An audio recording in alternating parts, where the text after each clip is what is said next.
నా ప్రియమైన సోదరులారా,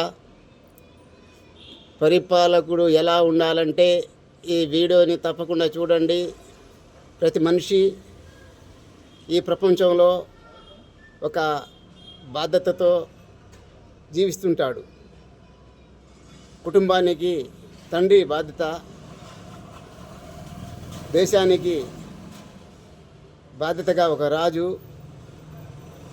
వాళ్ళ ప్రవర్తనని బట్టి ఆ సంస్థ, ఆ కుటుంబము, ఆ దేశము సంక్షేమంగా సుఖంగా జీవిస్తుంటుంది.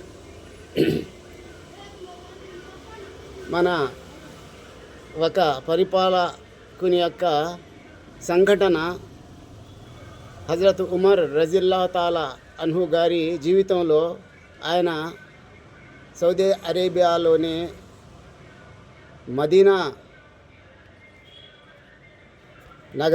నగరంలో రాత్రుల్లో గస్తీ తిరుగుతుంటారు. నా పరిపాలనలో సుఖంగా ప్రజలు నిద్రపోతున్నారా లేదా అనే విషయం మీద రాత్రుల్లో గస్తీ తిరుగుతున్న సమయంలో ఒక ఇంటి నుండి ఊరు బయట, మదీనా నగరం బయట ఒక ఇంట్లో నుండి ఏడుపుల శబ్దం వినిపిస్తుంది. అక్కడ పోయి చూసేతలికే ఒక మహిళ ఇంట్లో పొయ్యి మీద నీళ్లు పెట్టి కుండలో ఉడికిస్తుంటుంది. ఆమె చుట్టూ పిల్లలు ఏడుస్తూ ఉంటారు. అది చూసి అడుగుతారు హజరత్ ఉమర్ ఖలీఫా గారు, ఏమిటమ్మా రాత్రి పోయింది కదా, నిద్రపోలేదా అని. మాకు నిద్రపోయటానికి ఆహారం లేదు, నా పిల్లలు ఆకలితో ఏడుస్తున్నారు. నేను నా పిల్లలకు నచ్చజెప్పే ప్రయత్నంతో కుండలో నీళ్లు పెట్టి ఉడికిస్తున్నాను, పిల్లల్ని నచ్చజెప్తున్నాను, అన్నం ఉడుకుతుంది అని. పిల్లలు ఏడుస్తూ నిద్రపోతారు. తర్వాత నేను కూడా దీపం ఆర్పేసి నిద్రపోతాను. మా ఇంటి ఆయన చనిపోయారు, మా ఇంట్లో ఆహారం లేదు అని సమాధానం ఆ మహిళ చెప్తుంది. అది వింటానే హజరత్ ఉమర్ రజిల్లాహు తాలా అన్హు ఖలీఫా గారు వెంటనే వెనక్కి తిరిగి మదీనాకి నగరానికి వచ్చి ఆహార గూడంలో పిండి నెయ్యి తీసుకొని వెంటనే ఆ మహిళ ఇంటికి పోయేసి తన చేతులతో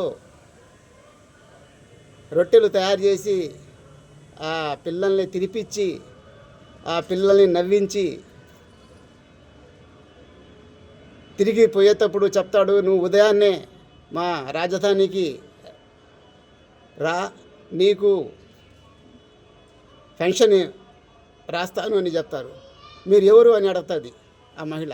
నేను ఖలీఫా ఉమర్ రజిల్లాహు తాలా అని అంటారు.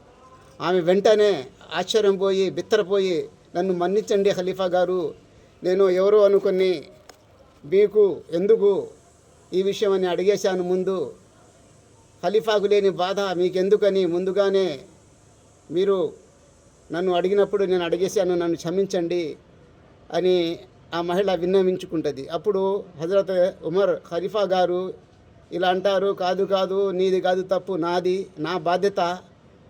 నేను మీ సంఘ సేవకుడిని. దేవుడు నన్ను తన న్యాయస్థానం నిలబెట్టి అడిగినప్పుడు నన్ను క్షమించు తల్లి అని వేడుకుంటారు. ఇది ఒక పరిపాలన యొక్క, ఇటువంటి పరిపాలకులు ఉండాల. ప్రజలు సుఖంగా శాంతిగా జీవించాలా అంటే. కానీ ఈ రోజుల్లో మనం చూస్తున్నాం మన భారతదేశం యొక్క పరిస్థితి. భారతదేశాన్ని చూస్తుంటే మనకు కళ్ళ నీడ పడుతుంది. ఎటువంటి అఘాత్యాలు, ఎటువంటి ఘోరాలు జరుగుతున్నాయి. ఆ యువత మీద, చదువుకునే స్టూడెంట్స్ మీద వాళ్లకు ఎన్నెన్నో బదనాములు పెట్టి వాళ్ళని హింసిస్తున్నారు.